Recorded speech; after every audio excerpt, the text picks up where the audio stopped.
Près de 200 concurrents se sont élancés depuis la place de l'Ermitage au sein de la ville prestigieuse de Saint-Pétersbourg sous le regard de René Medge, à l'origine du tracé de cette première transorientale. 3 pays traversés en 17 jours, soit plus de 10 000 km de course. Cette première étape conduisait les pilotes jusqu'à Rogatchevo, situé à quelques 830 km de Saint-Pétersbourg. En catégorie moto, c'est sans surprise le Norvégien Pål Anders ou les Valsetter qui a réalisé le meilleur temps sur cette spéciale longue de 72 km. La KTM numéro 1 devance une autre KTM, celle de Jaroslav Katrinak.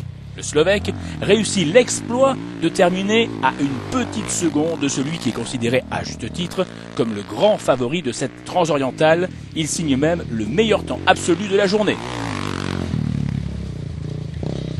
Cette étape était vraiment énorme, vraiment sympa, je me suis bien amusé et j'ai trouvé mon chemin sans aucun problème. Eric Vigouroux était le premier à monter sur le podium de départ. Chevrolet Trophy Truck avait hâte de découvrir les terrains russes de cette première spéciale. Malheureusement, un goujon de roue compromettait toute chance de victoire pour Vigouroux. Il se retrouve après cet incident spectaculaire très loin du leader de cette transorientale, José Luis Monterde, vainqueur sur un buggy Schlesser. C'est très joli. À le départ c'est rapide et après c'est avec les pistes de sablonneux et très joli pour le pilotage. La mosque. Le protégé de Jean-Louis Schlesser signe le meilleur temps devant Matthias Kahl. Pilote reconnu en Allemagne dans le monde du rallye, Kahl se met de plus en plus en avant au sein des rallye raids. À propos de pilotes de rallye, cette transorientale enregistre la participation de François Delecourt.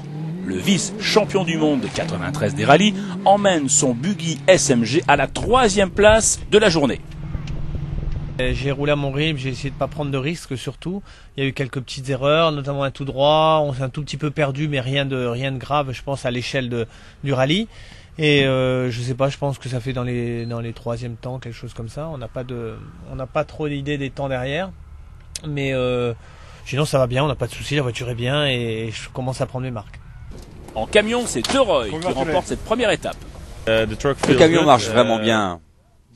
On n'a rien de particulier à dire, j'ai seulement eu un petit problème de radio, mais sinon tout s'est vraiment bien passé.